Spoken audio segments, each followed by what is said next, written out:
why didn't you tell me any of this? Because I was trying to protect you and Lily, Eliza said. My father is dangerous when his interests are threatened. And because. She hesitated, because for the first time in my life, someone liked me for me. Not for my name or my money or what I could do for them. Just me. Jake looked into her eyes, searching for deception and finding only fear and vulnerability. I believe you, he said finally. But those men are closing in. What do we do now? Eliza glanced toward Lily, who was watching them anxiously from the picnic table. You take Lily home. Keep her safe. I'll deal with my father. No, Jake said firmly. We face this together. Before Eliza could argue, one of the suited men approached them. Ms. Montgomery, your father requests your presence. Tell my father if he wants to talk, he can come to me himself, Eliza replied coldly. In public. With witnesses. The man's expression didn't change. That's not an option, Ms. Montgomery. It's the only option, Jake interjected, stepping slightly. It's the only option, Jake interjected, stepping slightly in front of Eliza. Unless you want to create a scene by forcibly removing a woman from a children's birthday party in a public park. The man's eyes flicked to the remaining parents, several of whom were watching the interaction with curiosity. Very well, he said after a moment. Wait here. As he walked away, Jake turned to Eliza. Go get Lily. Stay with her. I'll handle this. Jake. Please, he said. I need to know she's safe. Eliza nodded and went to join Lily at the picnic table, putting on a brave smile as she helped the little girl pack up her birthday presents. A few minutes later, Richard Montgomery himself strode across the grass, his expensive shoes incongruous against the park setting. 2 bodyguards flanked him, maintaining a respectful distance. Elizabeth, he said, his voice carrying the authority of a man used to being obeyed. This charade has gone on long enough. It's time to come home. I'm not going anywhere with you, Eliza replied, standing her ground beside Lily, who looked between the adults with wide, confused eyes. Don't make a scene, Montgomery said, his eyes darting to the child. Think of the girl. I am thinking of her, Eliza said. I'm thinking of what kind of example I'd be setting if I let you bully me into submission again. Montgomery's jaw tightened. You're unwell. The doctors confirmed it. The doctors you paid, Eliza countered. The same way you paid off health inspectors at your hotels in Malaysia? Or the environmental officials in Costa Rica? A flash of something, fear, perhaps, crossed Montgomery's face before his expression hardened again. These delusions are precisely why you need help, he said. Mr. Reynolds, surely you can see she's not stable. Jake looked between father and daughter, seeing the same stubborn set to their jaws, the same fire in their eyes. But where Montgomery's gaze held calculation and control, Eliza's held determination and truth. Actually, Jake said slowly, she seems like the sanest person here. Montgomery's face flushed with anger. You don't know what you're involving yourself in. I know enough, Jake replied. I know that Eliza, Elizabeth, has been nothing but kind, honest, and good to my daughter and me. I know that you showed up at a child's birthday party with what amounts to a private security force. And I know that if Eliza doesn't want to go with you, she doesn't have to. She's my daughter, Montgomery said through clenched teeth. She's a grown woman, Jake countered. Capable of making her own choices. Montgomery turned his attention back to Eliza. If you don't come with me now, I'll be forced to take more drastic measures. The board meeting is on Monday. I need you there, presenting a united family front.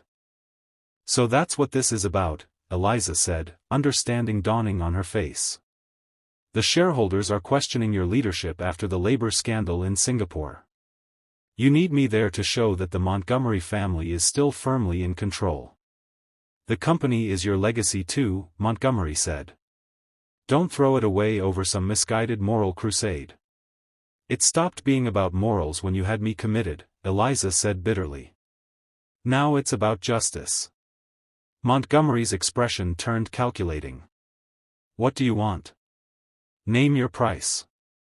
I want the truth made public, Eliza said firmly. I want the workers in your hotels paid fair wages. I want the environmental damage in Costa Rica addressed and remediated. And I want your public acknowledgement that I was never mentally ill, just inconvenient. Montgomery laughed, a cold sound without humor. Impossible. Then I'll see you at the board meeting, Eliza said. But I won't be standing beside you. I'll be presenting evidence of your misconduct to the shareholders. What evidence? Montgomery scoffed. We took everything. Not everything, Eliza said with quiet confidence. I've spent the last 6 months rebuilding my case. Contacting whistleblowers. Gathering documents. The former head of operations in Singapore was particularly helpful after you made him the scapegoat for policies you approved. For the first time, uncertainty flickered across Montgomery's face. You're bluffing, he said, but his voice lacked conviction. Try me, Eliza challenged.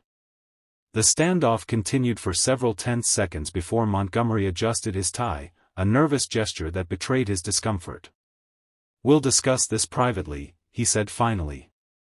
Like a family. We're past that, Eliza replied. But I'll give you one chance. Meet me at my lawyer's office tomorrow morning. Come alone. We'll negotiate terms for my silence at the board meeting. And if I refuse? Then I go public with everything, Eliza said simply. The choice is yours. Montgomery studied his daughter's face, perhaps seeing for the first time the strength and determination that had always been there, hidden beneath her compliance. 9 a.m., he said finally. Text me the address. Without another word, he turned and walked away, his security detail falling in behind him. As they watched him leave, Jake felt Lily's small hand slip into his. Daddy, who was that man? He looked mean. Jake exchanged glances with Eliza, who knelt down to Lily's level. That was my father, she explained gently. We don't always get along very well. Like when I fight with Madison at school? Lily asked. Eliza smiled sadly. A bit like that, yes. But more complicated. You can share my daddy if you want, Lily offered generously. He's really good at being a dad. Tears welled in Eliza's eyes. That's very sweet of you, Lily. Thank you. As they packed up the remains of the birthday party, Jake's mind raced with questions. Once Lily was occupied with organizing her presents, he pulled Eliza aside. Are you really going to meet with him tomorrow? Eliza nodded. I have to end this. One way or another. What if it's a trap? It probably is, she admitted. But I'm prepared. My lawyer has copies of everything. If anything happens to me, it all goes public automatically. Jake ran a hand through his hair, frustrated. I don't like this. Neither do I, Eliza said softly. But it's my fight, Jake. I need to finish it. At least let me come with you, he urged. Eliza shook her head. You have Lily to think about. I won't put either of you at risk. We're already involved, Jake pointed out. He threatened me directly. Eliza's eyes widened. What? When? When he called me to his car earlier. He implied he could ruin my career, my finances, even Lily's education. Anger flashed across Eliza's face. That settles it. I'm done negotiating. He crossed a line bringing you and Lily into this. What are you going to do? What I should have done 6 months ago, Eliza said with determination. Stop hiding and start fighting. The next morning, Jake paced his living room, checking his phone every few minutes. Lily was still asleep, exhausted from her birthday excitement. Eliza had texted at 8:30 a.m. On my way to the meeting. Don't worry. Whatever happens, know that meeting you and Lily was the best thing that ever happened to me. The message had filled Jake with dread. It sounded too much like goodbye. At 9:45, his phone rang with an unknown number. Jake Reynolds, he answered tensely. Mr. Reynolds, this is Diana Chen, Elizabeth Montgomery's attorney. She asked me to call you. Jake's heart raced. Is she okay? She's fine, the lawyer assured him. The meeting with her father just concluded. She asked if you could meet her at Riverside Park at noon. By the boat pond. I'll be there, Jake promised, relief washing over him. When Lily woke up, Jake explained that they were going to meet Eliza at the park. His daughter's face lit up at the prospect. Can we bring bread for the ducks? She asked excitedly. Sure, sweetheart, Jake agreed, grateful for her uncomplicated happiness. They arrived at the boat pond a few minutes before noon. Eliza was already there, sitting on a bench, watching the model sailboats glide across the water. She looked different somehow, more confident, her shoulders straight, her head held high. Miss Eliza. Lily called, running ahead of Jake. We brought bread for the ducks. Eliza turned, her face breaking into a genuine smile as she caught Lily in a hug. That's perfect. I think they look hungry today.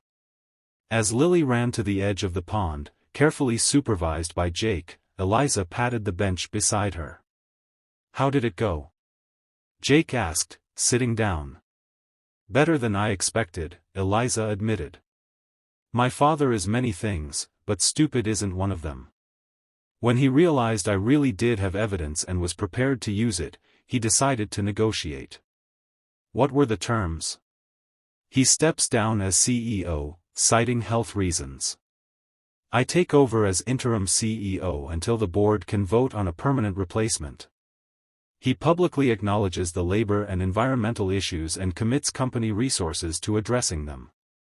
And he issues a statement clarifying that rumors about my mental health were regrettably misunderstood. And he agreed to all that? Jake asked, incredulous. Not willingly, Eliza said with a small smile. But the alternative was worse. Criminal charges, shareholder lawsuits, the complete destruction of his legacy and reputation. So what happens now? Eliza took a deep breath. That's what I wanted to talk to you about. I'm going to be very busy for the next few months. The company needs significant reforms, and I'll be traveling a lot, Singapore, Malaysia, Costa Rica. All the places where damage needs to be undone. Jake felt his heart sink. I understand. You have responsibilities. I do, Eliza agreed. But I also have choices. She turned to face him fully. Jake, meeting you and Lily, it changed everything for me. For the first time in my life, I felt like I belonged somewhere. Like I mattered for who I was, not what I owned or could provide. You do matter, Jake said softly. To both of us. I know this is fast, Eliza continued, and complicated. My life is going to be chaotic for a while. But I don't want to lose what we've started. What are you saying? I'm saying I want to try, Eliza said simply. I want to see where this goes. I want more dinosaur museum trips and birthday parties and ordinary Tuesday nights helping with homework. I want to be part of your lives, if you'll let me. Jake looked over at Lily, who was delightedly watching the ducks fight over pieces of bread. Then back at Eliza, whose eyes held both hope and fear. It won't be easy, he warned. I'm just a regular guy with a 9-to-5 job and a mortgage. Your world is different. My world has been empty, Eliza said. All the money, all the privilege, none of it meant anything. But a peanut butter sandwich shared with a kind stranger? That meant everything. Jake smiled, remembering their first meeting. You were really hungry that day, weren't you? Starving, Eliza admitted.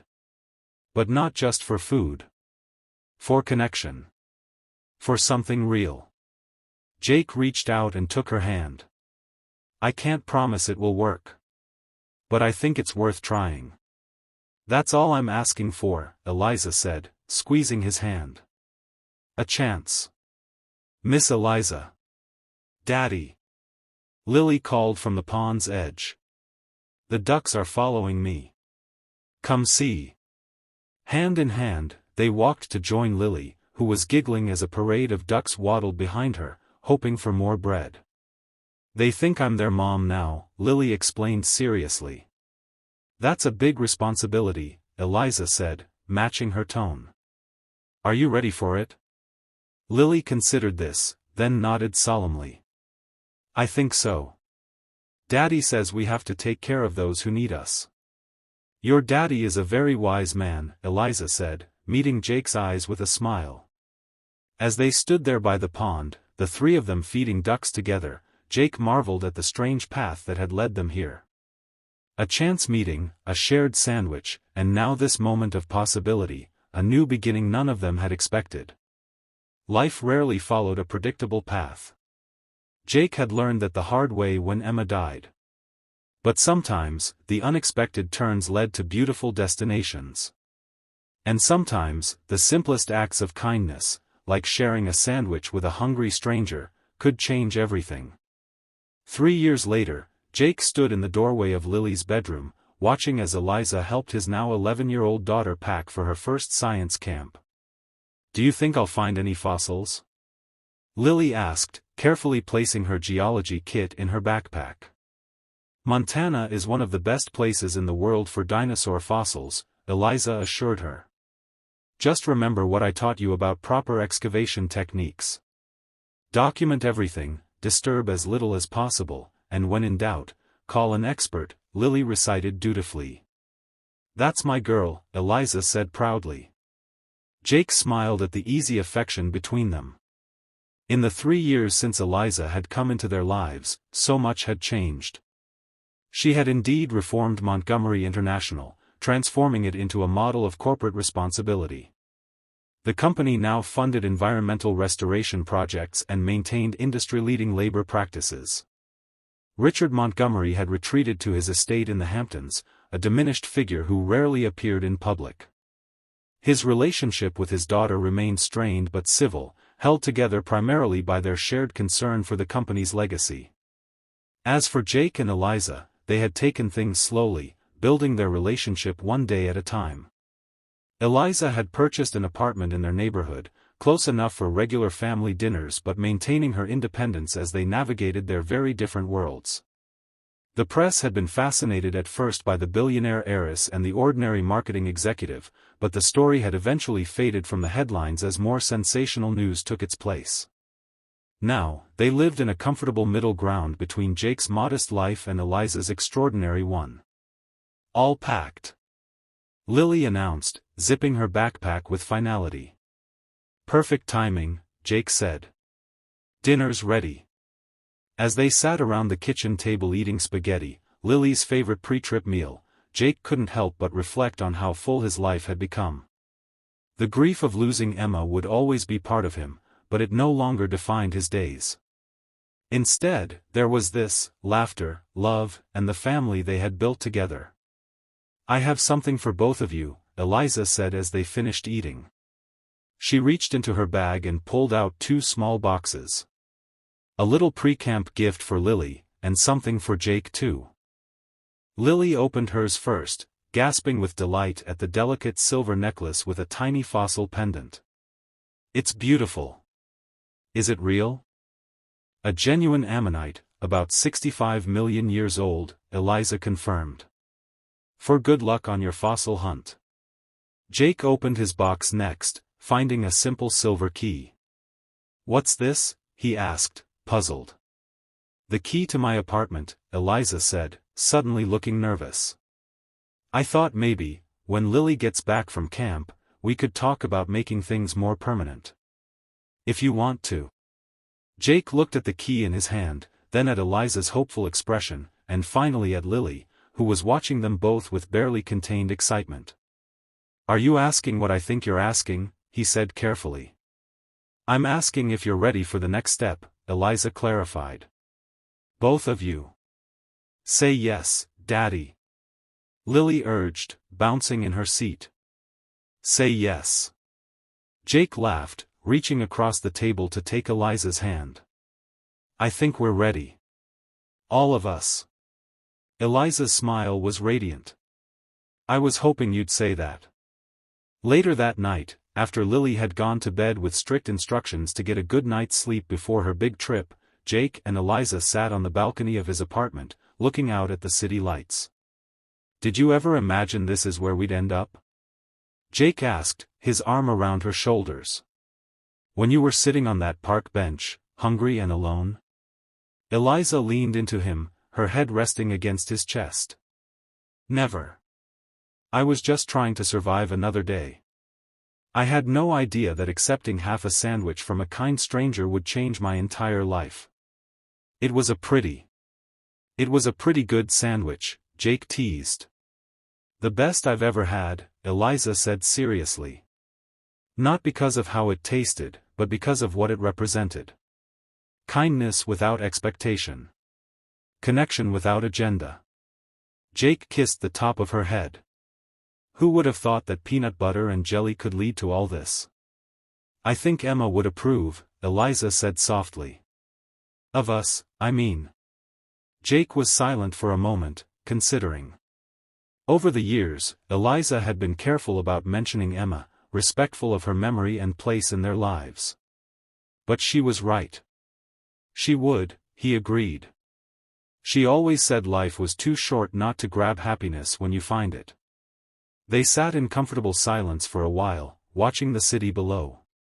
Jake thought about the journey that had brought them here, the chance meeting, the shared sandwich, the revelations and confrontations, and finally, this peaceful moment of certainty.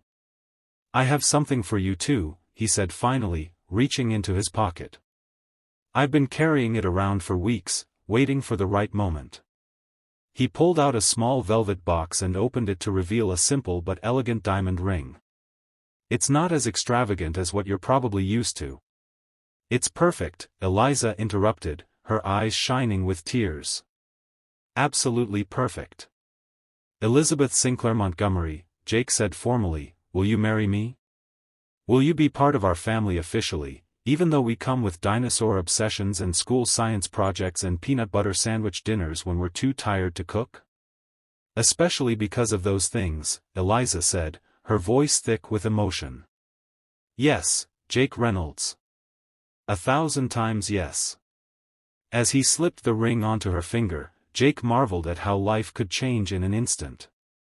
One moment of kindness, one shared sandwich, had set in motion a chain of events that led to this perfect moment. I'm hungry, she had said that day in the park. Little did either of them know that her hunger had been for so much more than food, for connection, for family, for love. And little did he know that in offering half his lunch to a stranger, he was opening the door to a future brighter than he could have imagined. The wedding was held the following spring in the same park where they had first met. It was a small ceremony, with only their closest friends and family in attendance. Lily, now 12, served as the maid of honor, proudly wearing a dress she had helped design, with subtle dinosaur embroidery along the hem. Richard Montgomery attended, standing stiffly at the back until Eliza, radiant in a simple white gown, walked over and personally escorted him to his seat in the front row. It was a small gesture of reconciliation, not forgiveness exactly, but an acknowledgement that healing was possible. Jake's parents beamed with pride, having welcomed Eliza into their family with open arms from the moment they met her.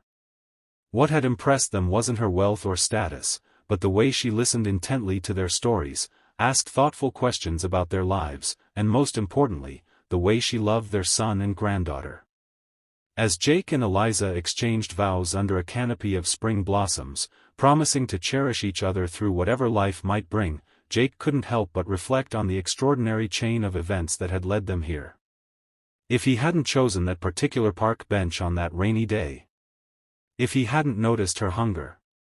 If he hadn't offered half his sandwich. If she hadn't been brave enough to accept it. So many small moments, so many choices that could have gone differently. Yet somehow, they had all aligned to create this perfect day. "I now pronounce you husband and wife," the officiant declared. "You may kiss the bride."